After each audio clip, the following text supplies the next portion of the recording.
Happy Monday, friends. I'm so glad to have Adam Smith here with us. Adam is the Director of Operations here at Mayfield Counseling Centers. And today we're going to talk about starting counseling. It's time for your Monday Minute.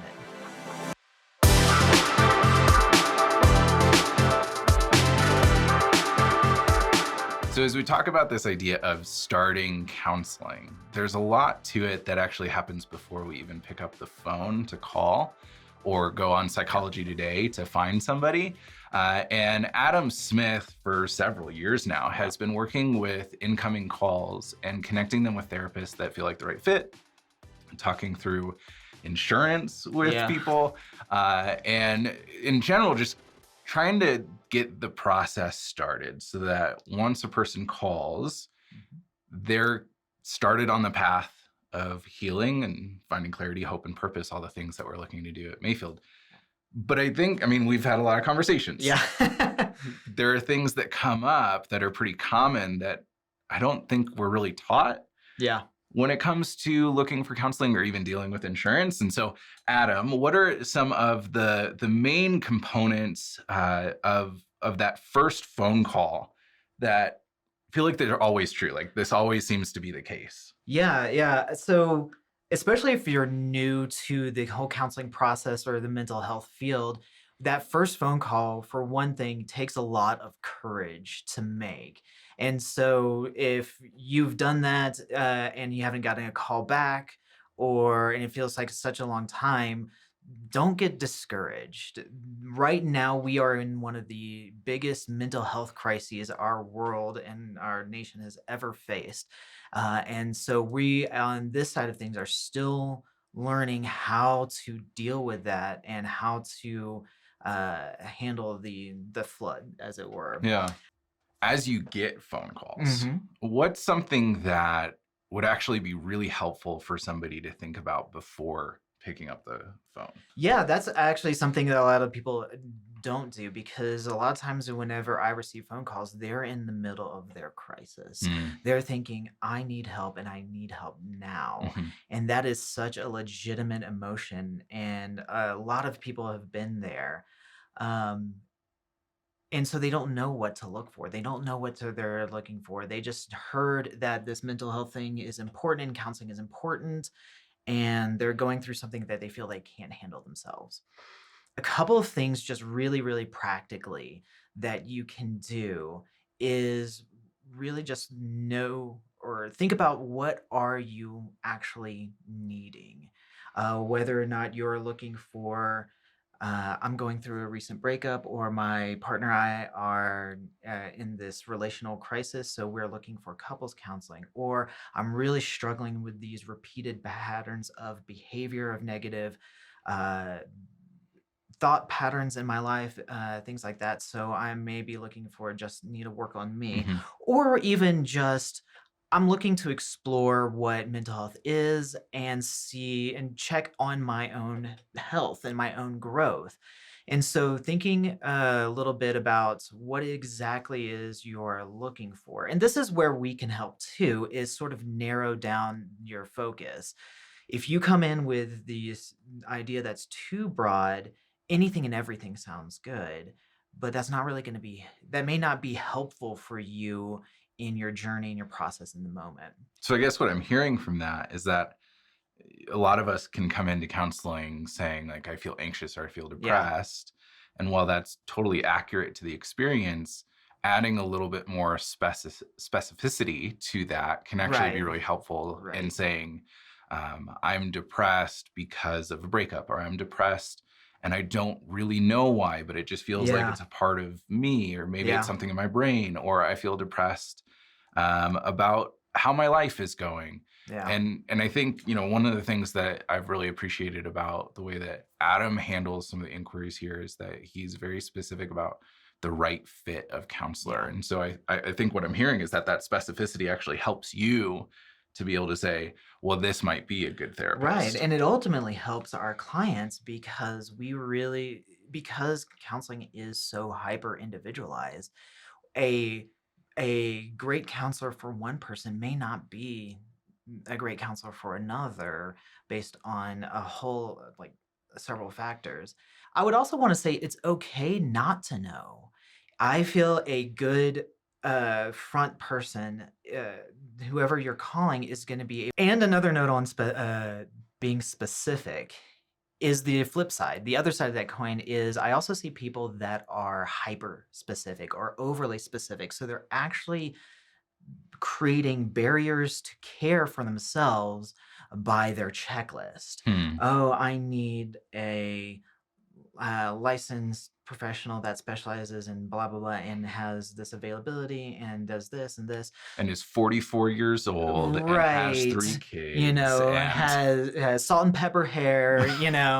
And so blue it's eyes preferable. I really wish those were actually joking. I have had Yeah. some very, very specific and requirements, Yeah. and not that any of those things are necessarily bad. However, understand that the more specific you get, overly specific you get, you're actually creating false barriers of care for Yeah. yourself. Yeah. And so be open to what somebody in my position has to suggest, Mhm. because it might surprise you that somebody that you weren't necessarily fits all of the points on your list might be a really good fit and be able to speak Yeah. into this particular situation, Yeah. able to have that conversation with you. For if you say, I just feel something is off and I don't know what that is, or I don't know what I'm looking for.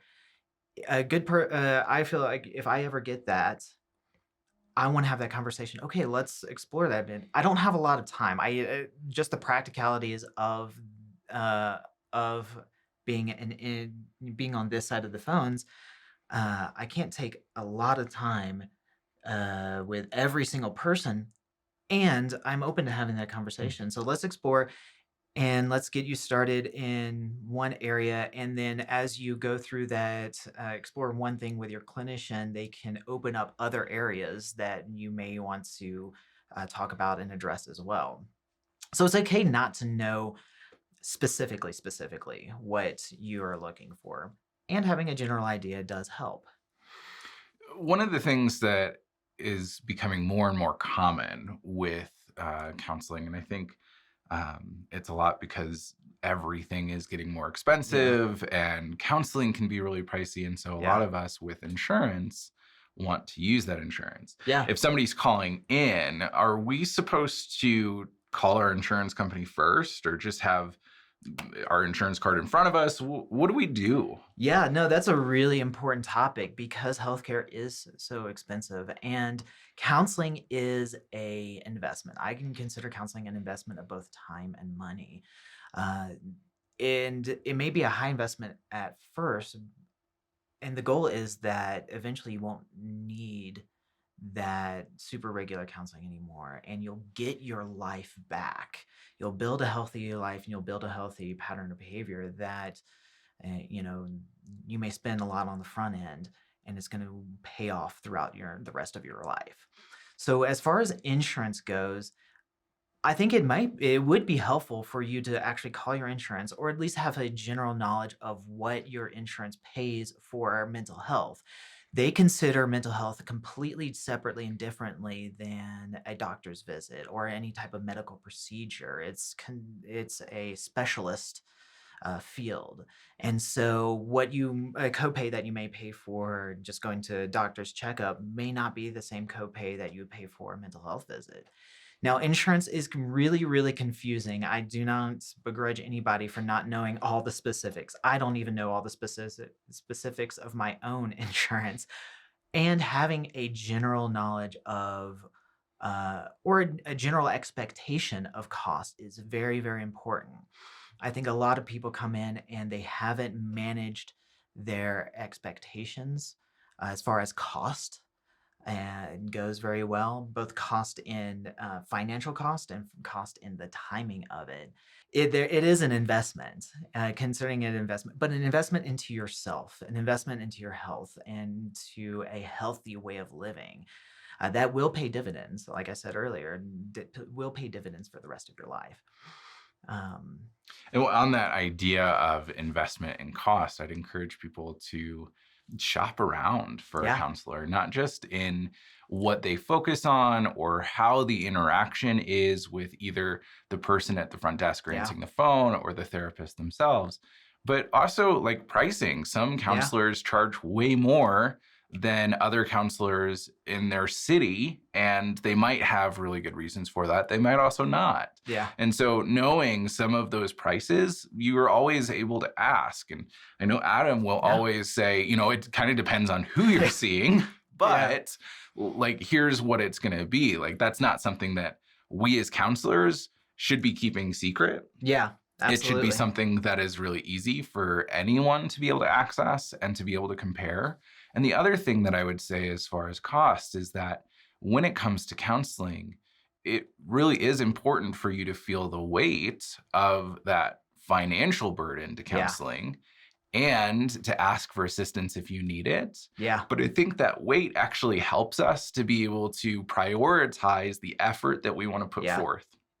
If I'm paying $100 a week for counseling, I don't want to dilly dally and just kind of get through and avoid stuff. yeah, I really have to like do work because that $100 is yeah, significant in my budget. So it would be really foolish for me to show up to a counseling session yeah, and not actually show up and yeah, try to get things done or work towards my yeah, goals. So Adam, as we end out this Monday Minute, I'm curious for you if we could boil down the ideas yeah, from yeah. today. What can somebody do who's thinking they might need counseling or benefit from counseling in order to prepare and even go into that Yeah. initial phone call? Yeah, so I think it does take a little bit of preparation. Is uh, understand what is your budget? How much are you able to spend on counseling and or willing to spend on counseling?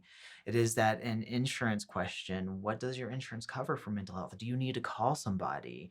And also, what are you looking for? Is in there, what are you looking to get out of the counseling? What are some of your goals? Those really help direct your um, direct and narrow down the focus of who it would be a good fit for you and your situation.